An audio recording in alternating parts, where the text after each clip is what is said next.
the next episode of 31 Nights of Horror. This is day 27 and it is the movie Let the Right One In. Yeah, which is the original.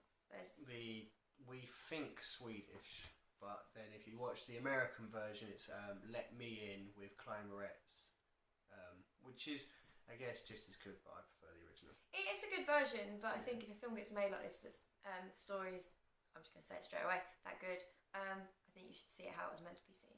Yeah, definitely. And it brings something different, I think. And it's nice to sort of see it when it's not been Americanised. Yeah, of course. The Hollywood budget.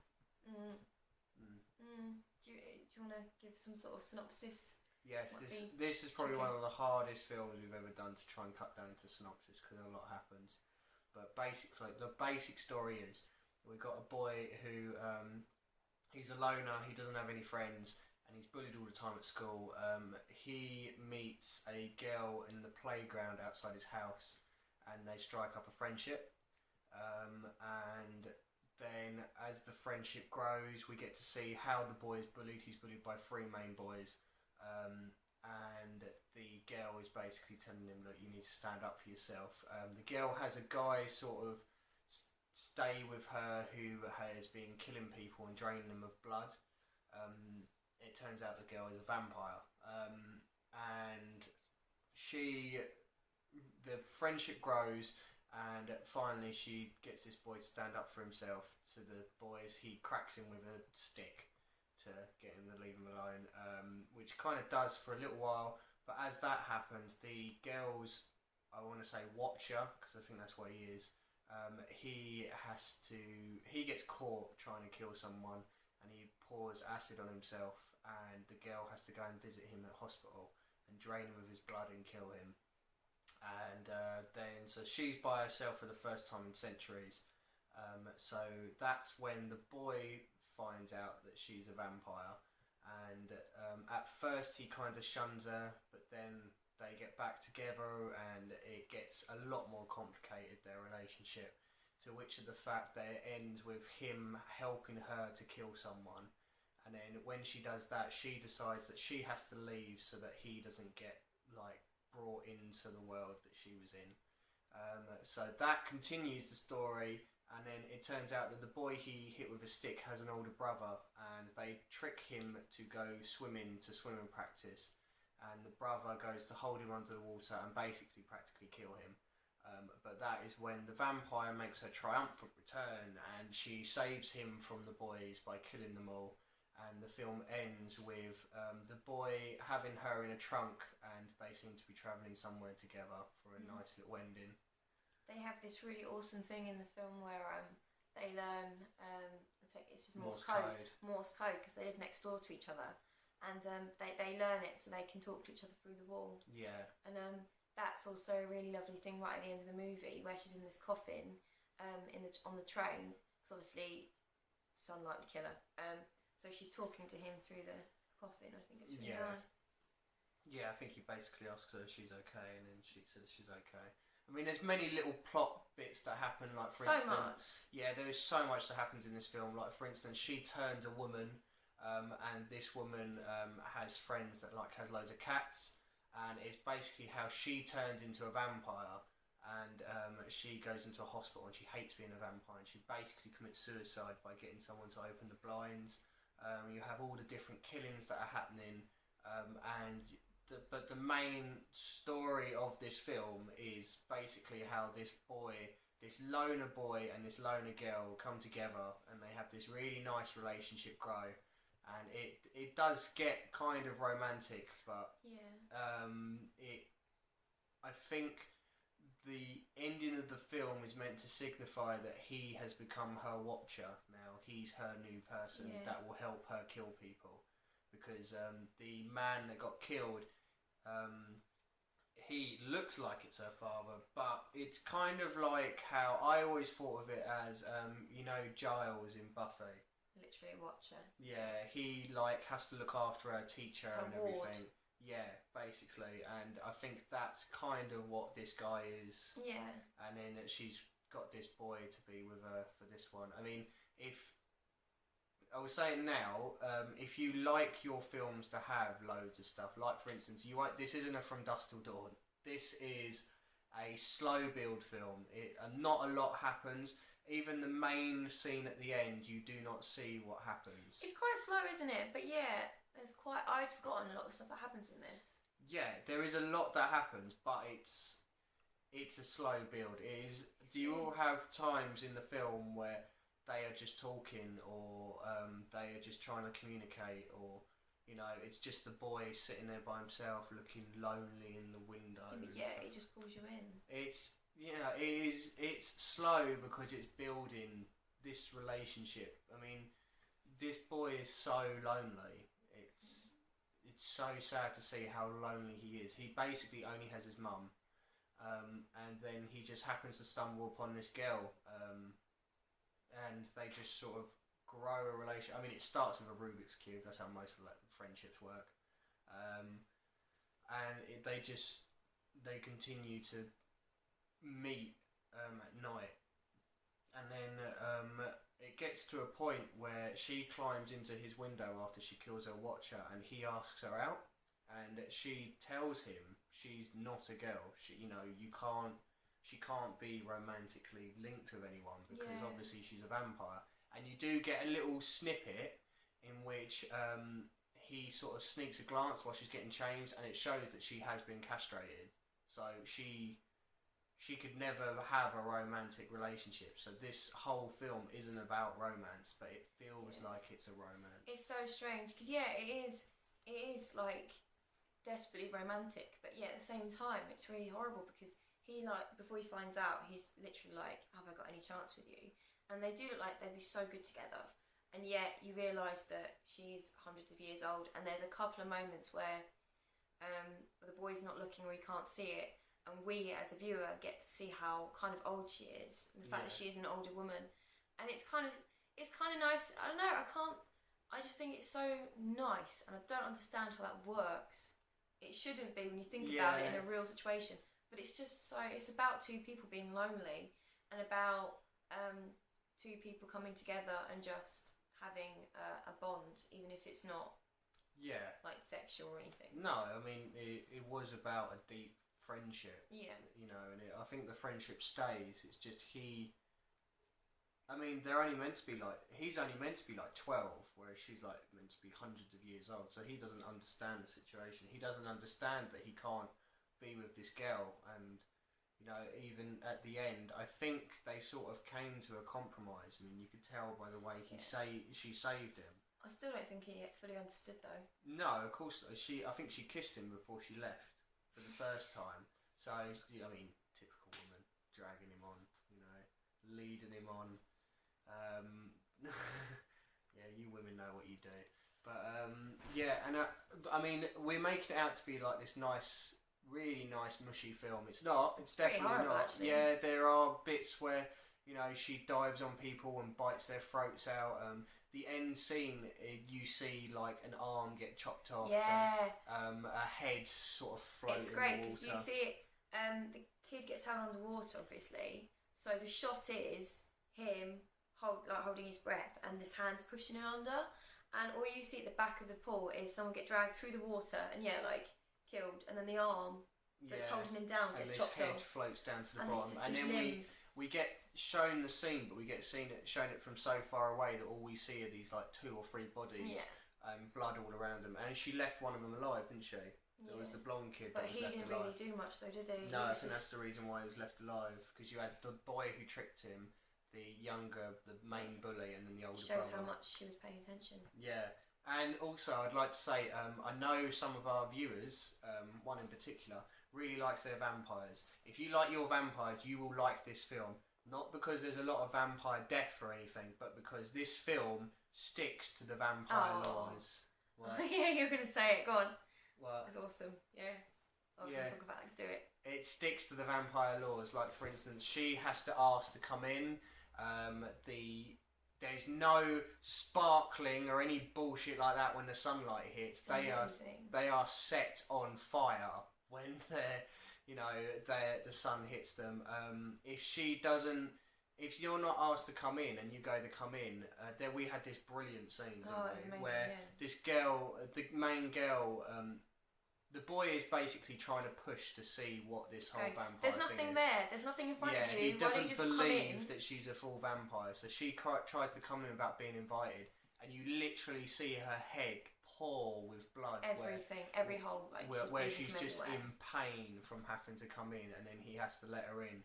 So if you like your vampires, the laws are here, which is nice to see because not enough. It's traditional, isn't it? I mean, maybe this wasn't the original like Dracula kind of theory or whatever, but it's good. It's nice. It's one of the traditional. I know, because it's like, I mean, we're around the same age, so we know these laws because of Buffy and Angel. Buffy and Angel gave us these laws. And not only that, if we wanted to go a little further back, which we would have watched as kids, Lost Boys gave us these laws. And then all of a sudden we've had the new ones like Twilight and crap like that have given us all these different laws. I mean, I haven't watched them, you've watched them. Yeah, shame on you. But it gives you all these different laws. But to me, the laws that I know are sunlight hits them, you burst into flame, you can't come in without being invited, I mean, we don't get to see all the laws in this, but we get to see the main laws. But like the whole, if you don't drain them enough, they turn into a vampire. We don't get to see any stakes, but I'm willing to bet the stakes could have had something to do with it. But like this, I think this film is amazing. I think it's brilliant.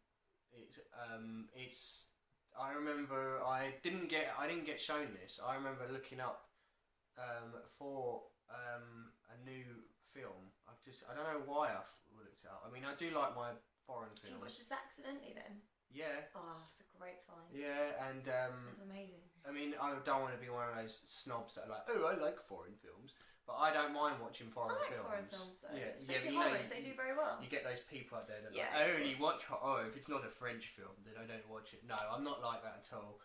I don't mind my foreign films, and I remember watching this, and I knew it was meant to be a horror, but I didn't know it was meant to be vampire or anything. I didn't know it was a vampire movie when I first saw it. I was just told that it was a horror movie. And it is so I was shocked. I never expected to get what I got from this film. It is it's moving. It's one of those films.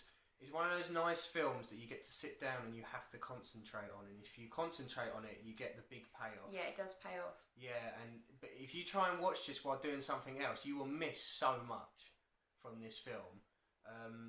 Just tiny bits that make it so good, like for instance the whole having to ask to come in. I mean, we got shown it really quickly with the old woman who got turned, and then we got shown it more later on. But if you hadn't have been paying attention, you could have missed all that. Missed all sorts. You could have missed the Morse code. There's like a lot of little scenes that explain things to the story. Yeah, it grows. So if you it just completely grows. It's like something rolling downhill. Yeah. It gets bigger and bigger and bigger. If you leave it on the screen, go away for 10 minutes, you've missed a whole chapter. Like, you've missed a lot. Yeah. A lot. So, yeah. Yeah, I mean, there's like little bits that you kind of have to use your imagination for, but there's other little bits that they happen so quickly. If you're not concentrating, you've missed it. It's not difficult to follow. It's no Tinker Tailor Soldier Spy, but I mean, it's still like... Yeah, like for instance, we only get told once in the whole film where this boy's dad is. We only get told once over a phone call. That's it. There's one bit where a body is discovered in the lake, in a frozen lake. If you haven't been paying attention earlier, you'd have seen that the Watcher kills this guy and lets him fall into the lake. That was like a minute, that scene or something. Yeah, it's ridiculous. So quick. This film never feels like it's staying in one place. No. It feels like it's just continually on. And it's just a really good film. I don't know what else to say about it. It's just so good. I mean... it is so moody. Yeah, I was going to say, I don't know whether it's just me, because I get sort of, not emotionally, but I mean I get affected by the atmosphere of movies. Yeah. And it was just so cold. I know that it physically was cold because it was ice. There was snow everywhere, wherever it was set. But like the boy was practically like albino, wasn't he? Yeah, practically. I mean, he looked like he should have been an outcast. Incredibly pale skin, pale hair. Obviously there was snow everywhere. Every scene was like pale blue, or it was white, or it was grey. It was just very, very cold. But I guess cold is like an isolated thing as well. It's like it just goes with the whole feeling of it. There wasn't anything, even though it was, like I said, there was romantic feelings in the movie. It wasn't cozy.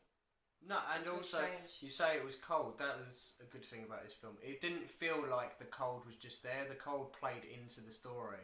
Like, for instance, he was being bullied and he had his trousers thrown into a urinal, and he had to walk home in just his shorts, and that played into the coldness. It's horrible. I mean, the whole time you was watching the film, they were reminding you of the fact that there was snow everywhere and that it was a freezing cold place. He would be like his face up against the glass, and he'd be steaming the glass just because he was looking out the window. And she'd be running around barefoot. Yeah, but then exactly. I guess she doesn't really feel it. Yeah, she was a vampire. I mean, you had that really cool moment, didn't you? You didn't quite notice it straight away when she goes to see her watcher in hospital after he poured acid over himself, and she leaves, and this nurse goes out to go and check where she's gone. When the nurse goes back in, you suddenly see her climb up the whole wall. You know? It's like you see the hospital, and then you just see someone go. Yeah, like a spider up a wall. It's really creepy. I was like, oh, I'm quite surprised. But yeah, no, I mean, yeah, fuck it. No, well, I think that I'm fighting with myself. I'm fighting with myself. You think it deserves 10 out of 10? Imagine this was the first film of the list.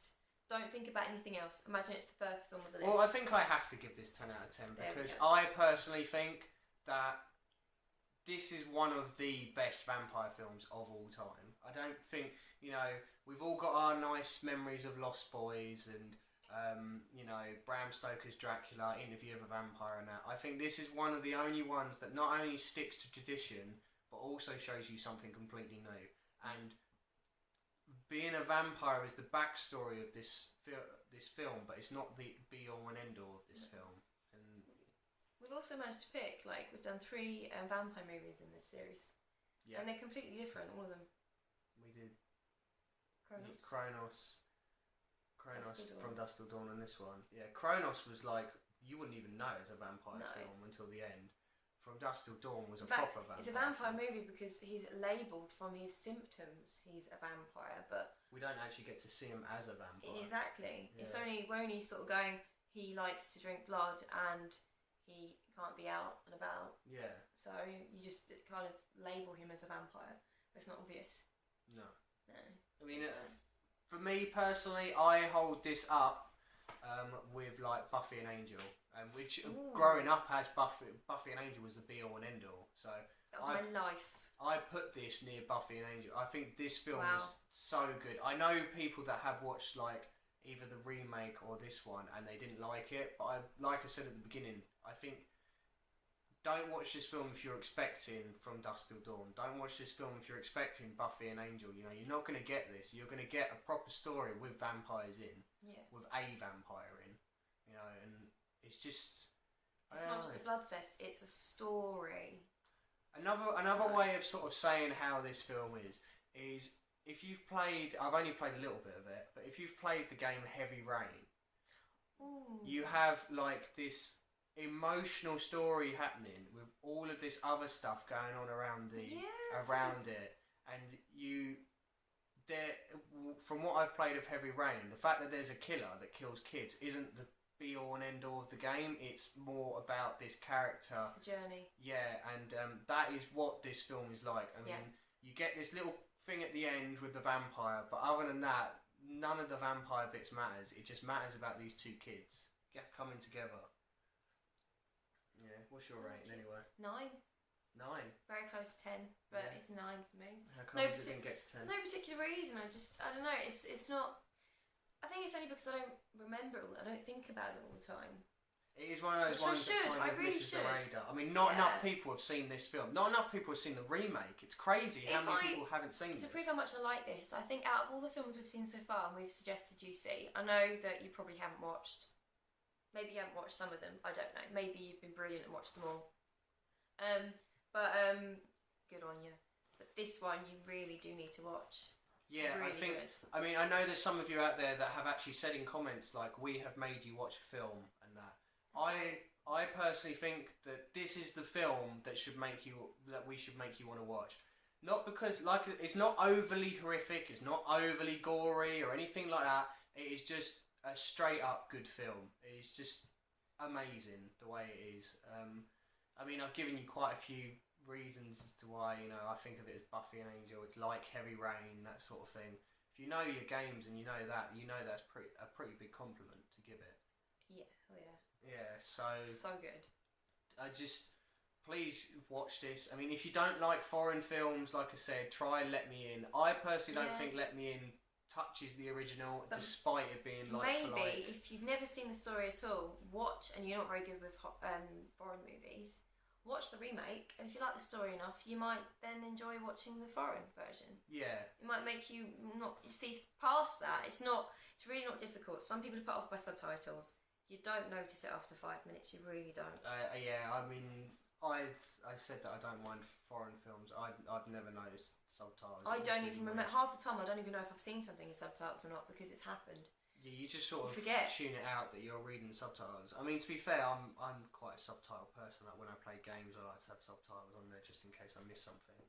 So, but pay more attention. Yeah, probably. Yeah, but yeah, let's Yeah, no, I definitely think you should watch it. Like I said, I think it's one of the best vampire films of all time. If not, in the top, 20 or 30 best films of all time. I think it usually makes the lists, doesn't it? I think it should. It definitely deserves to. And the fact that this is just... I mean, I don't know whether it's a big film in, we think it's Swedish. But it just feels... When you're watching it, it feels like a small film from Sweden that not a lot of people know. And it's mad. Not enough people have seen this film. It's just so good. But that is our last vampire film on the list. That is Let the Right One In.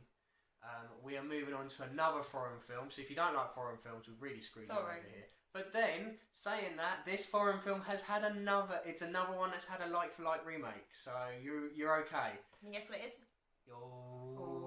It's our last zombie film. Well... Controversial. Maybe technically zombie film.